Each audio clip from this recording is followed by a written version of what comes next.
del procedimiento de ejecución penal penitenciaria, lo que sería el nuevo procedimiento de ejecución penal penitenciaria. Porque sabemos hasta ahora no hay en la ley de enjuiciamiento criminal, no hay regulado ningún procedimiento de ejecución penal. La ley de enjuiciamiento criminal termina con la sentencia y a la hora de hablar de la ejecución habla de la ejecutoria y algunos artículos más. Poco más hay, poco más hay.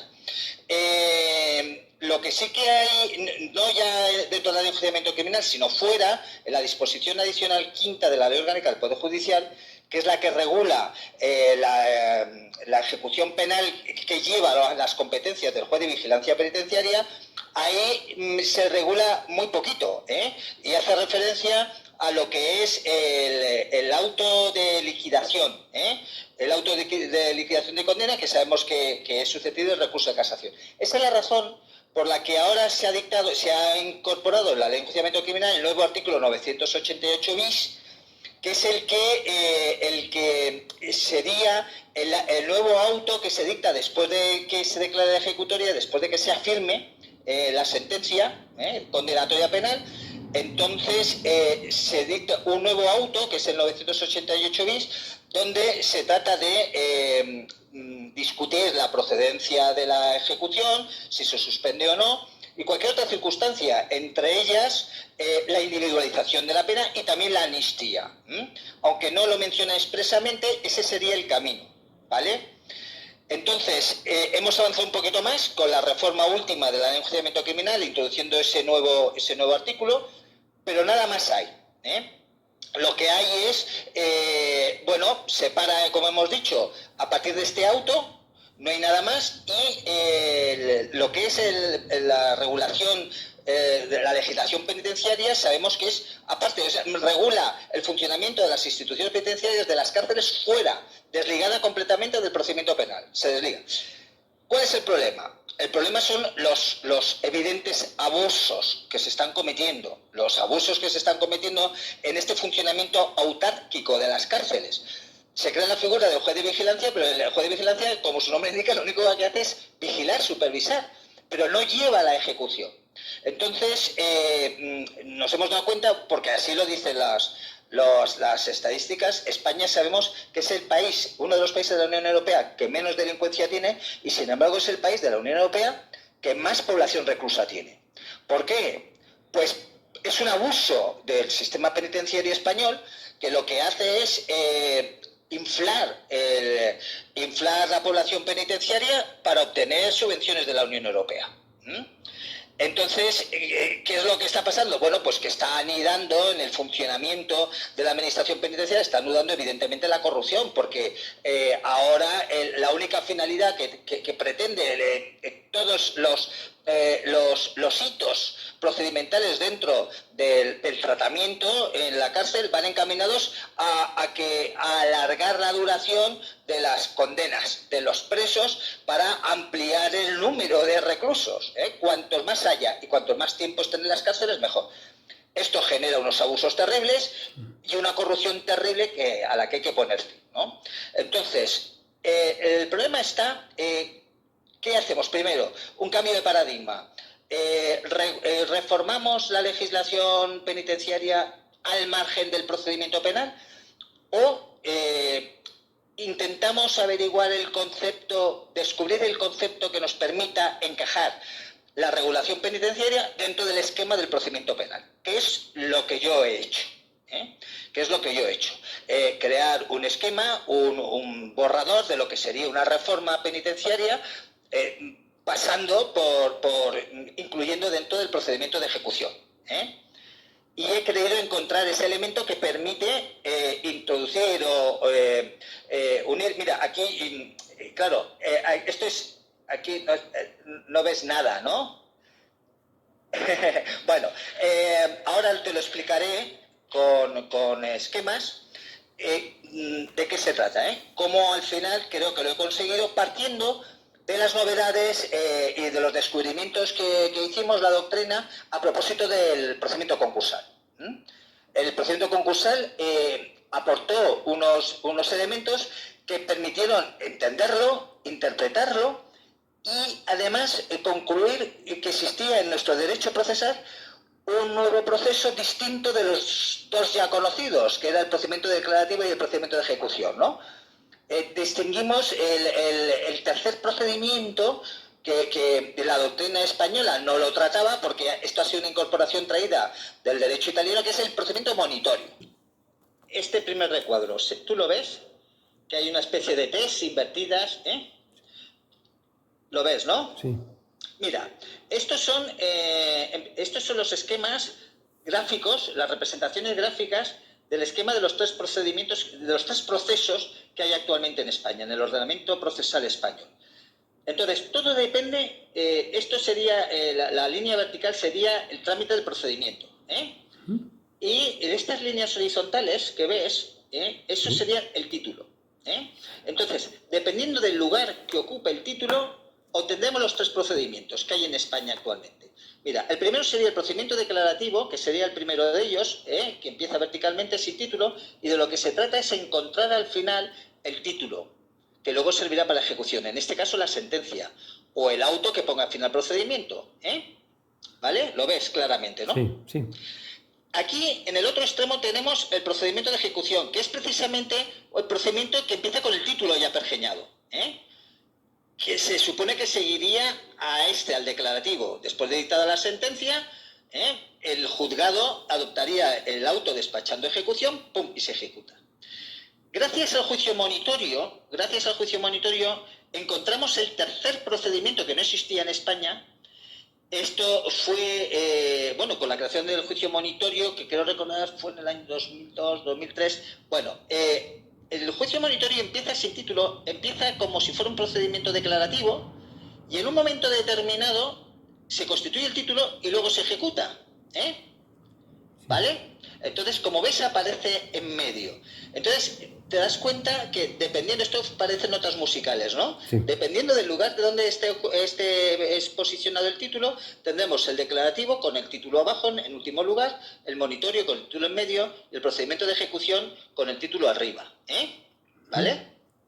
Bien, aquí en esta viñeta, en esta segunda viñeta, te he puesto que te pongo unos círculos que viene a ser la celebración de la vista. Siempre que se va a elaborar un título, es necesario que en el procedimiento haya una vista para que se discuta la prueba, Entonces lo vemos que en el declarativo que termina con la sentencia, aquí este círculo en medio supondría la vista.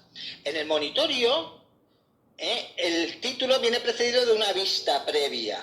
Se despacha el título y luego ya se ejecuta. Y en el procedimiento de ejecución, como ves, ¿lo ves? Sí, sí. No hay vista porque puede no participar para nada el ejecutado, Se despacha la ejecución, vale. Esto es lo que nos ha permitido, sobre todo la existencia del monitorio, de esto, lo que nos ha permitido estudiar y analizar el procedimiento concursal. El procedimiento concursal es un procedimiento que, igual que el monitorio, empieza sin título, entonces se crea un título, ¿vale? Se crea un título. Lo que pasa es que, a diferencia del monitorio, aunque participa de esa naturaleza, porque se crea el título al principio, la diferencia está en que, ves, aquí el título se forma siempre por el juez, Sí. en uno y otro, por el juez. En el procedimiento concursal intervienen dos órganos y el título se hace en dos fases, se elabora en dos fases, ¿vale? Entonces, en el auto de declaración de concurso, donde es el juez que lo declara, este es el circulito. Si no me ves, Sí. si no se apunta bien, entonces me lo dices, ¿vale? Sí, sí. Entonces está el juez que dicta la primera fase del título, y luego la segunda fase del título, esto es como una caja, una bombonera, la segunda fase del título que cierra, Sí. se elabora con la colaboración de la administración concursal. Por eso hay dos fases, porque intervienen dos órganos, ¿vale? Y entonces el juez, después de los incidentes que puedan, porque en realidad el informe de la administración concursal viene a ser como una propuesta, y esa propuesta se discute si hay oposición a través de los incidentes, y el juez termina dictando la segunda fase del título, que es el que supondría que es aprobatoria del informe y el que ya daría inicio a la fase de ejecución en que consiste el concurso. Entonces, una vez ya pergeñado el título, la segunda fase tenemos o convenio, o liquidación, ¿vale? Vale. Entonces, ¿ves cómo para entender el proceso concursal nos ha ayudado el estudio del juicio monitorio? Sí. Con la peculiaridad, ya sabemos que la naturaleza, lo que distingue a este procedimiento concursal de la regla general de los monitorios es que el título se forma en 2 actos con la intervención de 2 órganos. Vale. Esto nos va a ayudar a encontrar el elemento que permita diseñar el proceso de ejecución penal penitenciario. Y ya veremos cómo acude para esta segunda función. Este órgano colaborador va a ser a través de uno de los órganos que actualmente está dentro de la cárcel, que los sacaríamos fuera para que nos ayudara a formar este segundo título, ¿vale? La segunda fase. Vale, pues entramos ya en la tercera viñeta, que es el estado actual de la legislación procesal penal, ¿vale? Entonces tenemos, actualmente, la ley de enjuiciamiento criminal lo que regula, aquí en línea recta, es la instrucción, ¿vale? Tenemos el juicio, la vista, tenemos la sentencia, ¿vale?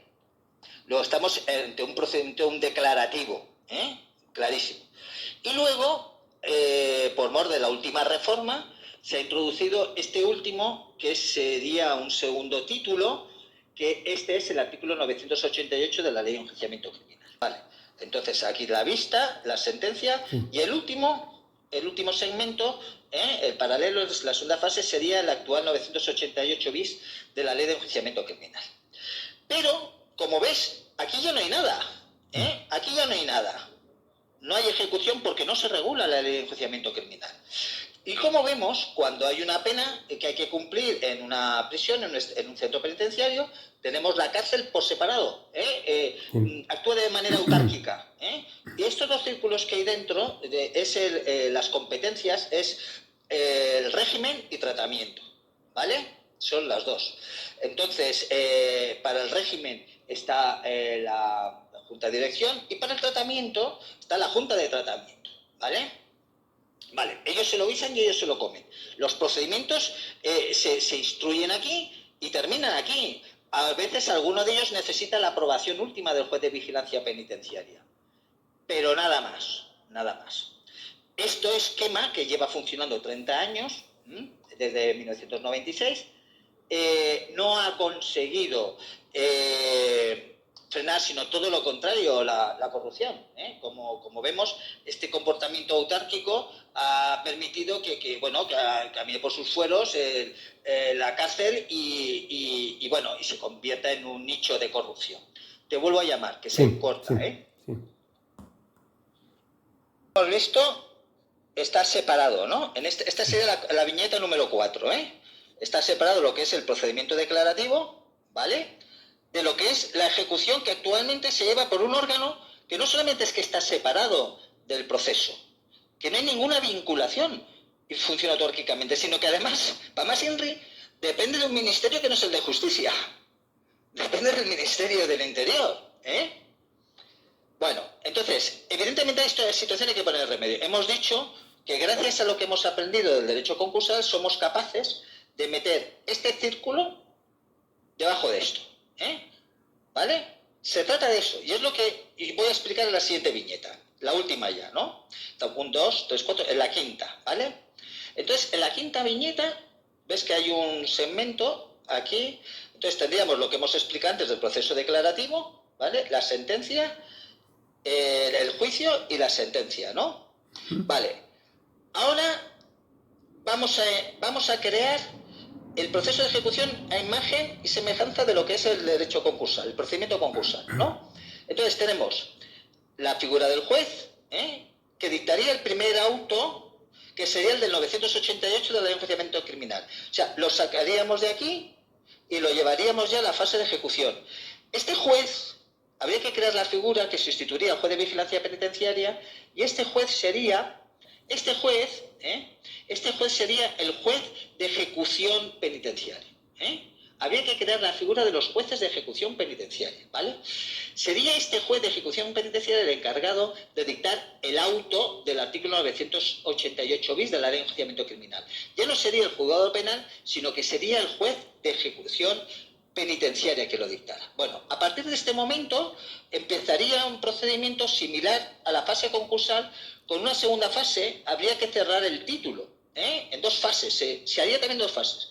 Y este órgano que colaboraría con el juzgado, representado por el Ministerio Fiscal, este órgano, que es el que dictaría el informe al modo de lo que ocurre a la administración concursal con el informe que hace en el procedimiento concursal, este órgano lo sacaríamos de aquí, de la cárcel, sacaríamos la junta de tratamiento y la llevaríamos aquí. Actuaría en el procedimiento de ejecución a través del Ministerio Fiscal, ¿vale? Y entonces el tratamiento consiste precisamente en individualizar, a través del tratamiento, individualizar la condena, disminuirla con la aplicación de los regímenes penitenciarios, de los beneficios penitenciarios. Entonces, elaborará un informe de la misma manera que hace hasta ahora, pero ese informe se someterá al procedimiento de ejecución, ¿vale? Y ese informe se ofrecerá a los internos, quienes en todo momento deben estar representados con abogado y procurador, por lo menos con abogado. Porque lo que no tiene sentido es que en la fase declarativa sea necesario abogado y que no sea necesario en la fase de ejecución, cuando es mucho más gravoso, muchísimo más gravoso, ¿no? Entonces, si a ese informe hubiera impugnaciones, estamos hablando tanto de los permisos, libertades condicionales, estamos hablando también de las suspensiones de la pena, en fin, todo aquello que como consecuencia de la aplicación de los beneficios suponga acortamiento de la pena o también mejora de las condiciones o de la calidad de pena, la clasificación en grado, segundo y tercer grado. Todo esto sería aportado al procedimiento a través de este órgano, que sería la Junta de Tratamiento, representada por el Ministerio Fiscal. Se somete a los internos la propuesta y si hay oposición o impugnación, entonces empezaría una fase de incidentes, igual que en el procedimiento concursal. Una fase de incidentes que terminaría con autos. Sería el juez de ejecución penitenciaria quien en última instancia resolviera, ¿no? Esta línea discontinua que tengo aquí sería el informe y como consecuencia de los incidentes, al final, la individualización de la pena como consecuencia del tratamiento, que sería la segunda fase. La primera es la individualización de la pena. Como consecuencia se fija la duración, el inicio y la fecha final, después de individualizar la pena, aplicando los concursos, las reglas de los concursos, que hasta este momento no había modo de individualizar la pena en el derecho procesal español, porque el Código Penal no lo dice cuando se hace. Y en España se han dedicado a sumar matemáticamente las penas. Te ponen concursos mediales y se suman matemáticamente, cuando en el concurso medial sabemos que es una sola pena, como en el concurso ideal, es solo una pena. Solo una pena. La medial en el grado superior y la superior en grado, y en el concurso ideal el grado superior, pero solo una pena. Entonces ahora se individualizaría en una primera fase, en este primer auto que dicta el juez de ejecución penitenciaria, y en un segundo auto, después de resolver los incidentes como consecuencia de la impugnación de los informes de la Junta de Tratamiento, entonces ya se individualizarían los beneficios penitenciarios y el acortamiento de la pena. Ves que he puesto la cárcel dentro, el funcionamiento de la cárcel dentro de lo que es el procedimiento de ejecución penal, y aquí está el funcionamiento de los incidentes como consecuencia de la impugnación de los informes relativos al tratamiento, donde hay una propuesta, donde hay un juicio y donde después hay un título definitivo que serían los autos. Autos que pondrían fin a esta fase, la fase de ejecución, y que serían susceptibles de recurso ante la audiencia provincial, ¿vale? De la misma manera, hemos visto que aquí en la cárcel hemos sacado el tratamiento, pero quedarían dentro las funciones del régimen. Y el régimen, entre otras, tiene las funciones disciplinarias. Bueno, pues las funciones disciplinarias, hasta ahora, los expedientes disciplinarios, sabemos que se utilizan de manera abusiva exclusivamente para eliminar beneficios penitenciarios para alargar las penas. Aquí habría que aplicarlos, permitirla que la reforma permitiera que el expediente disciplinario se hiciera con garantías para que no se cometieran abusos respecto de él. Entonces, lo que hacemos es sacarlo, Y entonces el mismo tratamiento, esto es una propuesta, hay un procedimiento de instrucción que lo llevaría, eso sí, régimen, la comisión disciplinaria, luego un primer título que sería la propuesta. Si se impugna la propuesta de sanción, si se impugna ante el juez, la propuesta la llevaría el fiscal al juzgado. Si se impugna, hay un juicio y termina con sentencia. Sentencia que es susceptible de recursos. Ten en cuenta que estamos hablando de que los expedientes disciplinarios pueden tratarse de cuestiones que tienen naturaleza de delito también, ¿vale? Bueno, con esto ya tienes el esquema de lo que sería la incorporación de lo que es el funcionamiento de la cárcel y el control de la cárcel la incorporación dentro del procedimiento de ejecución penal.